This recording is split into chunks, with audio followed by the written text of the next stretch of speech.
वंदे मातरम। नमस्ते बच्चों। जैसा कि आप जानते हैं कि फ्रांसीसी क्रांति का जो अपना विषय चल रहा था, उसमें आज एक नए विषय के साथ में मैं आपके समक्ष उपस्थित हूँ। और आज का अपना जो विषय है वो है फ्रांस में संवैधानिक राजतंत्र कायम, अर्थात फ्रांस में संवैधानिक राजतंत्र की व्यवस्था किस प्रकार से कायम हुई। जैसा कि कल अपन ने पिछले वीडियो में देखा था कि किस प्रकार से सम्राट के द्वारा बुलाई गई नेशनल असेंबली का जो स्टेट जनरल की जो बैठक थी, उसमें तृतीय स्टेट के वर्ग के लोगों ने विरोध किया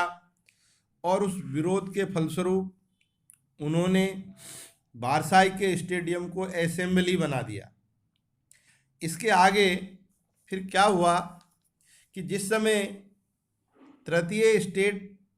के लोग नेशनल असेंबली में संविधान का प्रारूप तैयार कर रहे थे, उसी समय पूरे फ्रांस के अंदर जनता में एक आक्रोश पैदा हो गया, क्योंकि उस तात्कालिक परिस्थिति के अंदर फ्रांस में अत्यधिक ठंड के कारण से फसलें नष्ट हो गई, महंगाई बेहताशा बढ़ गई, खाने पीने की वस्तुओं के दाम आसमान को छूने लगे, जमाखोरी बाजार में बहुत बढ़ गई, लोगों को घंटों तक दुकानों के सामने खड़ा रहना पड़ता था, तब भी सामान नहीं मिलता था। ऐसी अराजकतावादी स्थिति को देखते हुए फ्रांस की जनता आंदोलित हो उठी और गुस्साए लोग सड़कों पर निकल गए और उन्होंने दुकानों को, घरों को लूटना प्रारंभ कर दिया। इस सब स्थिति को देखते हुए फ्रांस के सम्राट ने पूरे पेरिस नगर को सेना के सुपर्द कर दिया, लेकिन आक्रोशित भीड़ इतनी भयावह थी कि सेना भी उसके सामने परास्त हुई और क्रुद्ध भीड़ ने 14 जुलाई को जो बास्तील का किला था, जिसमें राज परिवार रहता था, उस पर धावा बोल दिया और उस संपूर्ण किले को नेस्तनाबूद कर दिया। इस घटना के बाद पूरे फ्रांस के ग्रामीण क्षेत्रों में भी बात फैल गई और जगह जगह पर लोग विरोध के लिए निकल पड़े। आक्रोशित भीड़ बाजारों में आ गई और जो कुलीन वर्ग के लोग थे, जागीरदार थे, उनकी जमीनों पर अधिकार कर लिया, लूट लिया और लगान के जो दस्तावेज थे उन सबको जलाकर राख कर दिया। इसके कारण से वहाँ के जो जागीरदार थे वो अपना गांव शहर छोड़ करके भाग गए, कई कई तो दूसरे देशों में जाकर उन्होंने शरण ली। ऐसी जनता की स्थिति को देखते हुए फ्रांस सम्राट ने नेशनल असेंबली को मान्यता प्रदान कर दी और कहा कि अब उनकी सत्ता पर संविधान का अंकुश होगा और वह एक संवैधानिक शासन प्रणाली के द्वारा ही अपने शासन को आगे चलाएंगे। इस प्रकार के आश्वासन देने के बाद फ्रांस सरकार या वो जो जन आंदोलन था कुछ हद तक शांत हुआ और फिर नेशनल असेंबली को काम करने की एक सम्राट की ओर से स्वतंत्रता पूर्वक मूक अनुमति प्रदान की गई। आगे 4 अगस्त 1789 की रात नेशनल असेंबली ने प्रस्ताव पास किया जिसमें करों को कर्तव्य और बंधनों वाली जो सामंती विशेषाधिकार व्यवस्था थी उसको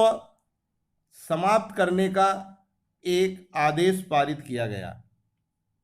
जिसमें सभी वर्गों के जो एस्टेट श्रेणी थी उन सबके विशेषाधिकार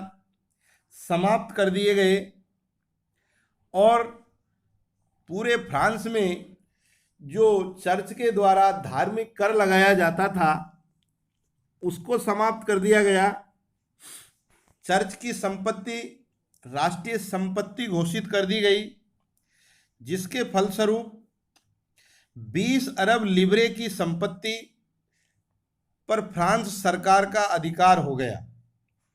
लिब्रे उस समय फ्रांस की मुद्रा का नाम था। नेशनल असेंबली ने 1791 में संविधान का संपूर्ण प्रारूप तैयार कर लिया और जिसका प्रमुख उद्देश्य था सम्राट की शक्तियों को नियंत्रित करके उसको केंद्रीयकृत की बजाय उस शक्ति का विकेंद्रीयकरण कर दिया गया, अर्थात जो सम्राट की शक्ति थी उसको संवैधानिक संस्थाओं की इकाइयों में विभाजित कर दिया गया, जिसमें विधायिका, कार्यपालिका, न्यायपालिका को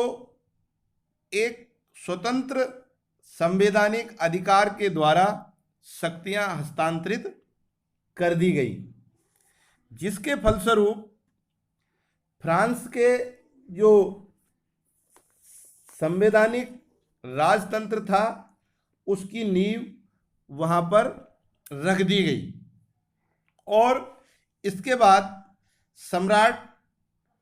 को नियंत्रित करने के लिए ये जो संवैधानिक संस्थाएं थी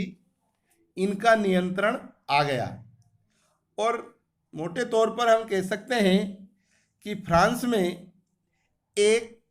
जो अराजकवादी शासन प्रणाली का राजतंत्र कायम था, धीरे धीरे उस पर काफ़ी हद तक अंकुश लग गया और इसके बाद वहाँ की जो राजनीतिक व्यवस्था थी वो पूरी तरह से बदल गई। इसी पृष्ठभूमि में हम देखते हैं कि किस प्रकार से फ्रांस में की राजनीतिक व्यवस्था में एक संवैधानिक राजतंत्र कायम हुआ और उसकी प्रक्रिया किस प्रकार से रही। सन 1791 में संविधान ने कानून बनाने का संपूर्ण अधिकार नेशनल असेंबली को सौंप दिया गया। नेशनल असेंबली अप्रत्यक्ष रूप से चुनी जाती थी और उसके चुनने की एक निश्चित प्रक्रिया थी, अर्थात उसमें एक नागरिकों का निर्वाचक मंडल का समूह होता था जो उस संपूर्ण व्यवस्था का चुनाव करते थे, जिसके अंतर्गत असेंबली के सदस्यों को जो चुनने की प्रक्रिया थी उसमें सभी नागरिकों को मतदान करने का अधिकार नहीं था, अर्थात देश के सभी नागरिक उसमें मतदान नहीं करते थे। 25 वर्ष से अधिक उम्र वाले ऐसे व्यक्ति ही मतदान करते थे या ऐसे सक्रिय नागरिक ही मतदान करने का उनको अधिकार दिया गया जो कम से भी कम 3 दिन की अपनी मजदूरी के बराबर टैक्स चुकाते थे। अर्थात जो व्यक्ति कर देता था, फ्रांस सरकार में कर देता था, उस व्यक्ति को उस निर्वाचक मंडली अर्थात नेशनल असेंबली का सदस्य बनने का अधिकार था। शेष सभी पुरुषों एवं महिलाओं को एक निष्क्रिय नागरिक के रूप में वर्गीकृत किया गया। निर्वाचक की योग्यता प्राप्त करना तथा नेशनल असेंबली का सदस्य होने के लिए लोगों को करदाताओं की उच्चतम श्रेणी में होना जरूरी था। और वहाँ पर का जो संविधान था उसको एक पुरुष एवं नागरिक अधिकार घोषणा पत्र कहा गया। उस संविधान का जो नाम दिया गया है नागरिक अधिकार घोषणा पत्र, जिसके अंतर्गत जीवन का अधिकार, अभिव्यक्ति की स्वतंत्रता का अधिकार, न्यायपालिका की स्वतंत्रता, कानून की समानता का अधिकार, नैसर्गिक एवं आहरणीय अधिकार के रूप में स्थापित किया गया। अर्थात प्रत्येक व्यक्ति को, प्रत्येक नागरिक को ये सारे अधिकार जन्मना प्राप्त थे। अर्थात जन्म के साथ ही उसके ये जो नागरिक घोषणा पत्र के जो बिंदु हैं, ये अधिकार हैं, ये सुरक्षित थे। इन अधिकारों को किसी भी प्रकार से न तो छीना जा सकता था न कम किया जा सकता था। इसके साथ साथ राज्य का यह भी कर्तव्य माना गया या